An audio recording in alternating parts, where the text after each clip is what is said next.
2019년 조선일보 기사를 보면 이 직장인 10명 중 8명은 일보다는 사람 때문에 퇴사를 결정한다라고 합니다. 그리고 직장인 10명 중 7명은 인간관계에서 받는 스트레스가 업무 관련 스트레스보다 더 높다라고 합니다. 그러니까 일 자체가 싫어서가 아니라 그 일을 같이 하는 사람들 때문에 일이 힘들고 직장을 그만두는 것이죠. 이것은 오늘 본문의 고린도 교회도 비슷합니다.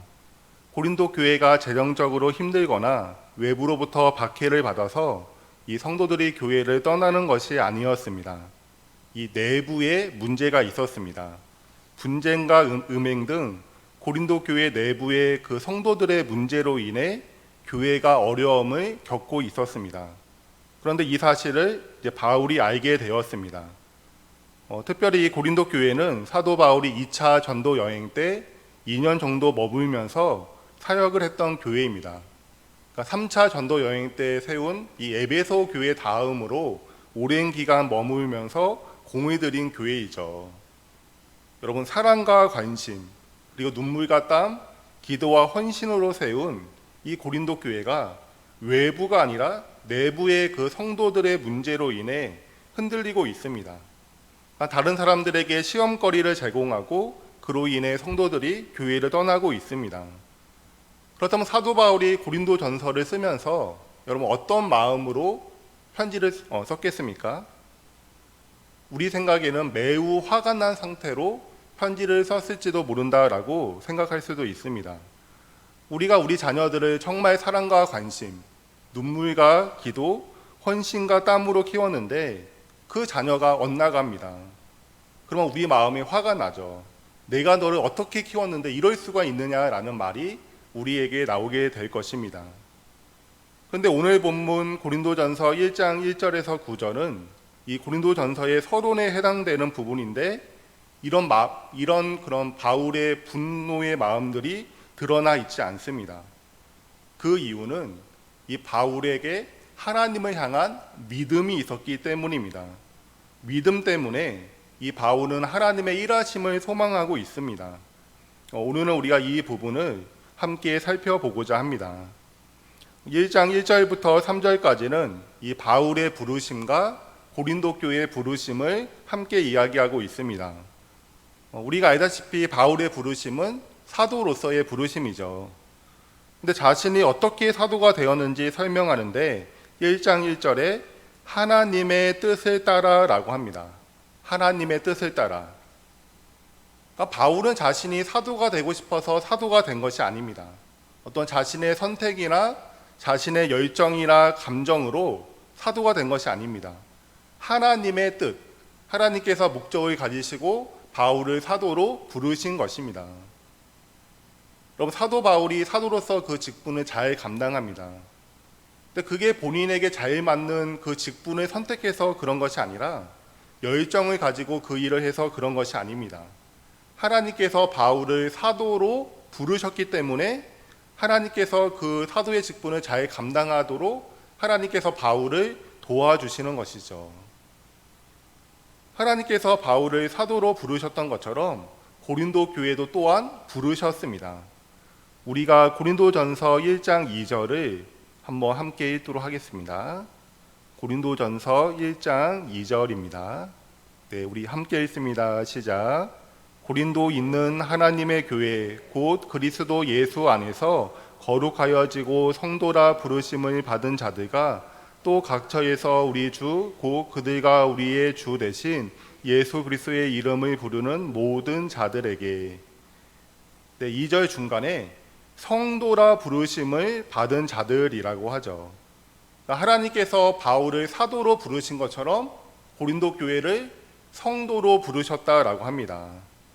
그러니까 고린도 교회 성도들이 예수님을 믿고 교회에 나오게 된 것은, 그래서 성도가 된 것은 본인들이 교회를 다니기로 선택하거나 열정이 있어서 그런 것이 아니라 하나님께서 성도로 부르셨기 때문이다라고 합니다. 하나님께서 고린도 교회의 성도들을, 그리고 우리들을 하나님의 성도로 부르셨습니다. 성도, 거룩한 무리로 우리를 부르셨죠. 하나님께서 우리를 성도로 부르셨다라고 하면 우리는 반드시 성도로서 살아가게 됩니다. 하나님의 부르심에 맞게 바로 거룩한 무리로 살아가게 되는 것이죠. 하나님의 부르심에는 실패나 거절이 있을 수가 없습니다. 우리가 이제 우리 자녀들의 이름을 부르면서 무엇인가를 시키거나 같이 하자라고 할 수가 있죠. 얘야 이것 좀 해라. 같이 가정 예배 좀 드리자. 같이 교회 좀 가자. 근데 우리 자녀들은 뭐 싫어요라고 말할 수도 있습니다. 아니면 아들 같은 경우에는 그냥 아무 대답도 안 하고 자기 방으로 쑥 그냥 들어갈 수도 있는 거죠. 그러니까 우리 사람의 부름은 실패도 경험하게 되고 거절도 경험하게 됩니다. 그런데 하나님의 부르심에는 실패나 거절이 있을 수가 없습니다. 반드시 그 부르심에 응답이 되고 그 부르심에 합당하게 살아가게 됩니다. 그러니까 하나님이 우리를 성도로 부르셨습니다. 우리를 성도로 부르신 그 하나님의 부르심은 반드시 우리에게 일어나게 됩니다.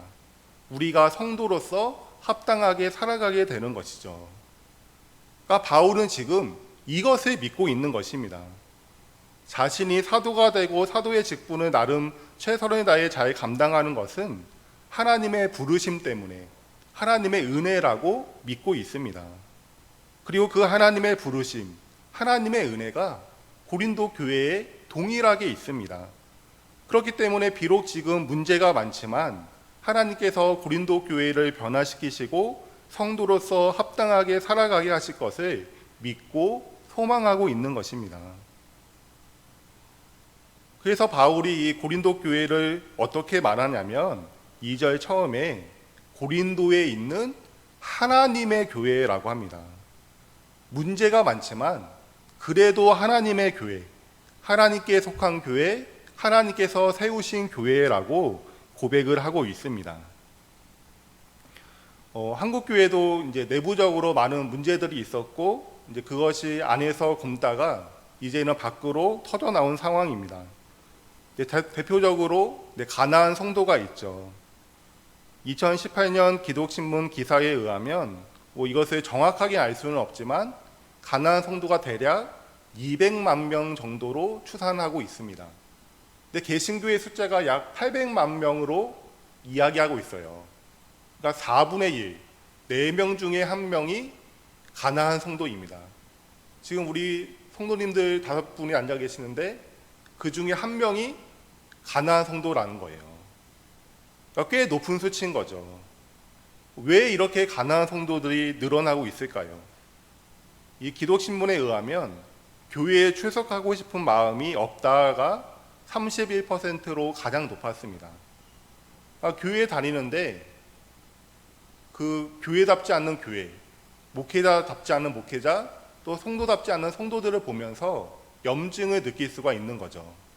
또 아니면 단순히 흥미가 없어서 교회에 나가기 싫은 마음이 들 수도 있습니다. 아무튼 교회에 출석하고 싶은 마음이 없다라는 것이 31%로 가장 높았습니다. 또한 이 가나안 성도 절반이 다시 교회에 가고 싶다라고 했습니다.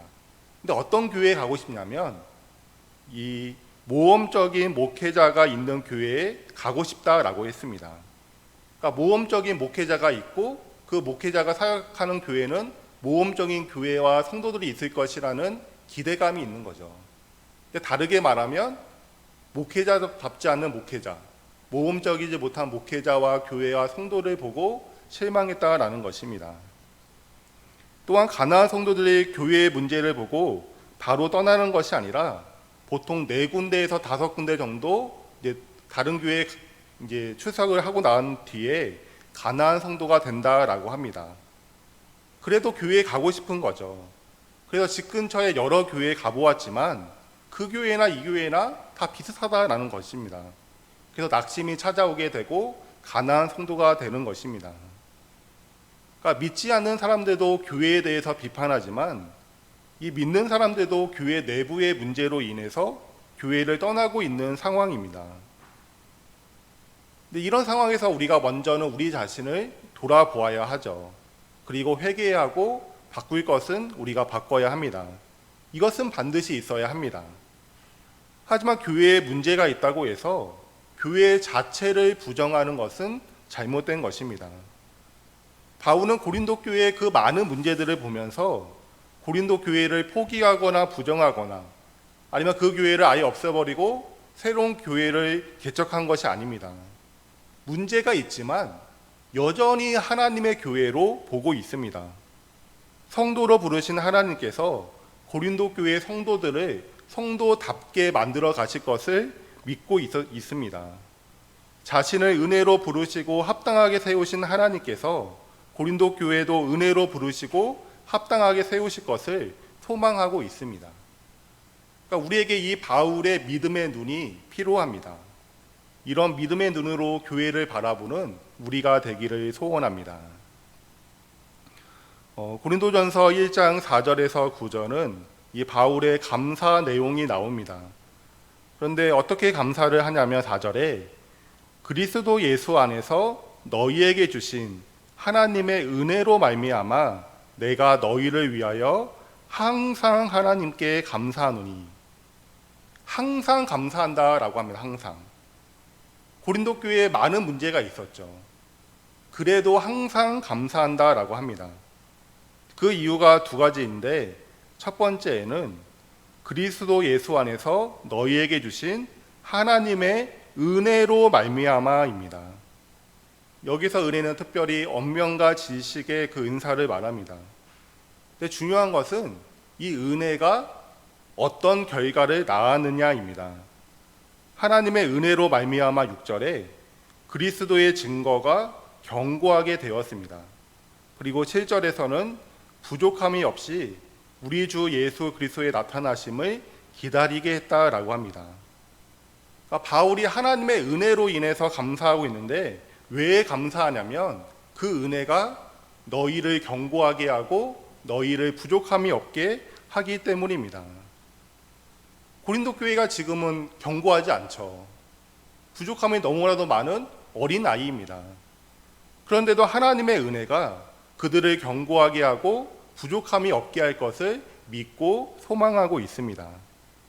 그러니까 바울은 첫 번째로 하나님의 은혜로 인해 감사합니다. 두 번째는 미쁘신 하나님으로 인해 감사합니다. 우리가 한번 9절을 함께 읽겠습니다. 네, 9절입니다.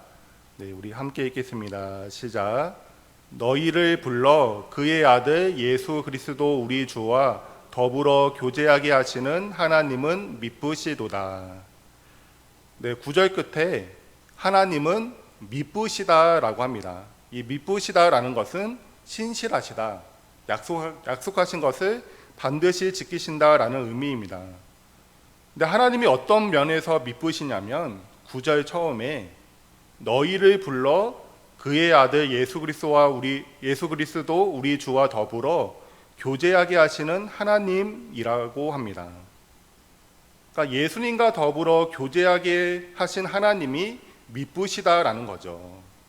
그러니까 하나님께서 우리와 그 예수님과 교제하도록 하셨다라고 합니다. 저 같은 경우는 술을 마시지 않기 때문에 지금 남아 있는 친구들이 다 교회 다니는 친구들입니다. 대학교 때 기독교 동아리 했던 친구들, 또 신대원도 지금은 다 목사들이 제 친구들이 되었습니다.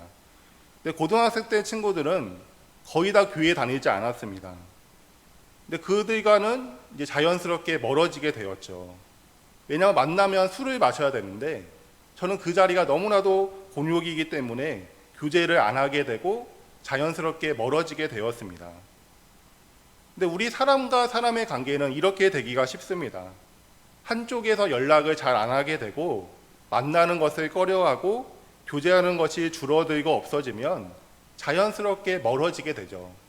그래서 눈에서 멀어지면 마음도 멀어진다는 말이 있듯이 우리 사람과 사람의 관계는 안 만나면, 교제가 멀어지면 그 관계는 끊어지게 됩니다. 예수님과 우리가 더불어 교제합니다. 그런데 우리도 예수님과 멀어질 수가 있는 것이죠. 예수님과 교제를 잘 안 하면 멀어질 수가 있는 것입니다. 예배 생활도 잘 하지 않고 말씀과 기도 생활도 하지 않고 살면서 예수님 생각을 거의 하지 않습니다. 그러면 살면서 죄를 짓게 되고 말씀에 불순종하게 되고 자연스럽게 주님과 멀어지게 되는 거죠. 그런데 예수님과 더불어 교제하게 하신 이가 바로 하나님이십니다. 그리고 그 하나님은 미쁘신 분이십니다. 비록 우리가 예수님과 멀어지더라도 그 주님께서 우리의 손을 붙들고 계시고 우리를 포기하지 않으십니다. 그래서 8절처럼 주께서 너희를 우리 주 예수 그리스도의 날에 책망할 것이 없는 자로 끝까지 경고하게 하십니다. 책망할 것이 없는 자가 되게 하신다라고 합니다. 하나님의 마음을 품고 하나님을 가까이 하고 말씀에 순종하는 그런 성도가 되게 하신다라고 하죠. 근데 이것을 주께서 하십니다. 내가 하는 것이 아니라, 내가 예배와 말씀과 기도 생활을 열심히 해서 되는 것이 아니라, 내가 말씀에 순종하기 위해 노력하고 죄를 짓지 않기 위해 노력해서 되는 것이 아니라 주께서 하신다라고 합니다. 주님께서 우리를 책망할 것이 없는 자로 만들어 가신다라는 거죠. 하나님께서 책망할 것이 없는 자로 만들어 가신다라고 약속하셨기 때문에 그 약속을 하나님께서 반드시 지키십니다. 개인적인 좀 간증을 하면, 저는 이제 예수님을 믿은 후에 정말 하나님을 기쁘시게 하고자 하는 마음이 저에게 있었습니다. 그래서 어떻게 하면 하나님을 기쁘시게 할까 이렇게 고민하다가 이제 대학교 1학년 때 깨닫게 된 것은, 죄를 짓지 않고 말씀에 순종하면 하나님을 기쁘시게 할 수 있다라고 생각을 했습니다. 그래서 그때부터 제가 성경을 엄청 열심히 봤습니다. 제가 이제 대학교 1학년 때, 이때는 제가 일반 대학교에 다녔고 저희 과 별명이 과제통상학과였어요. 그러니까 다른 과 학생들이 저희들을 과제통상학과라고 불렀습니다. 과제가 너무 많아서 그렇게 불렀는데, 그렇게 바쁜데도 성경을 하루에 3시간 이상 정독을 했습니다. 그러니까 일단 성경을 많이 봐야 하나님의 뜻도 알고 그래야 순종할 수 있다라고 생각했기 때문이죠. 그리고 하루를 마무리하면서 제가 이제 하루 동안 지은 죄에 대해서 생각을 하면서 리스트를 쫙 적습니다. 그리고 그 다음날 그 죄 목록을 보면서 그 죄를 짓지 않도록 최대한의 노력을 하는 것입니다. 근데 이때 제가 경험했던 것은, 행동으로 하는 죄는 그래도 어느 정도 통제가 가능하다라는 것입니다. 뭐 죄를 지을 때도 있지만 그래도 어느 정도 안 지을 수 있었습니다. 그런데 도저히 통제가 안 되는 것이 바로 제 마음이었습니다. 그러니까 제 마음에 불쑥불쑥 튀어나오는 이 죄된 마음들은 어떻게 할 수가 없더라고요. 그러니까 정말 하나님 앞에서 책망할 것이 없는 자로 살아가고, 그래서 하나님을 기쁘시게 하고 싶은 마음이 제 안에 있었는데, 그래서 최선의 노력을 했는데 그래도 안 되었습니다. 그러다가 이제 대학교 4학년 때 뭐 군대도 다녀오고 1년 정도 더 휴학을 하고 나서 한 5에서 6년 정도 더 지난 시점입니다. 그때 우연히 이제 남포 교회에 박연선 목사님의 설교를 듣게 되었습니다. 그래서 그분의 예배소서 강의를 듣게 되었는데, 우리의 어떤 노력과 열심으로 그렇게 되는 것이 아니라 하나님의 은혜로 하나님께서 우리를 책망할 것이 없는 자로 만들어 가신다. 그것이 하나님의 목적이기 때문에 그렇게 만들어 가신다라는 메시지를 듣게 되었습니다. 그 설교를 듣고 나서 그동안 제 관점이 잘못되었다라는 것을 깨닫게 되었습니다. 저는 제가 열심히 하면 된다라고 생각하고 그 열심히 안 되면 낙심을 했었는데, 그런 것이 아니라 하나님께서 하신다라고 하나님께서 하신다라는 것을 깨닫게 되었습니다. 하나님께서 하시기 때문에 반드시 하나님의 뜻대로 되고 그 하나님을 믿고 소망하는 것이 우리의 신앙임을 배우게 되었습니다. 어쩌면 우리 성도님들 가운데 여러분 자신에 대해서 실망하고 계실 수도 있습니다. 아무리 말씀대로 살려고 발버둥을 쳐도 말씀대로 살지 못하는 자신을 보면서 낙심할 수가 있죠. 그런데 책망할 것이 없는 자로 하나님께서 만들어 가십니다. 미쁘신 하나님께서 그분의 은혜로 우리를 그렇게 만들어 가십니다. 이 하나님을 믿으시기를 바랍니다. 어쩌면 우리 가족들이나 목장 식구들에게 실망하고 계실 수도 있습니다. 이 바울이 고린도 교회를 오랜 기간 동안 그리고 사랑과 관심, 눈물과 땀, 기도와 헌신으로 세웠는데 여전히 문제가 많고 흔들리는 고린도 교회처럼 우리 가족들이 정말 우리 목장 식구들이 여전히 신앙적인 면에서 너무 연약하고 흔들릴 수가 있습니다. 네가 이렇게까지 했는데 더 이상 무엇을 해야 할지 막막한 마음이 들 수가 있습니다. 그런데 그때 우리가 바라봐야 하는 것은 바로 은혜의 하나님이시고 미쁘신 하나님이십니다. 우리 가족과 목장 식구들을 책망할 것이 없는 자로 끝까지 견고하게 하실 그 하나님을 믿고 소망해야 합니다. 사랑하는 성도 여러분, 하나님이 하십니다. 하나님께서 부르셨고 하나님의 은혜가 우리를 덮고 있기 때문에 하나님으로 인해 우리와 우리 교회가 견고하게 서 있을 수가 있습니다. 우리를 부르신 하나님, 은혜의 하나님, 미쁘신 하나님을 바라보는 우리가 되기를 소원합니다. 그래서 우리와 우리 가족들, 우리 교회 식구들을 책망할 것이 없는 자로 만드실 그 하나님을 믿고 소망하는 우리가 되기를 예수님의 이름으로 소원합니다.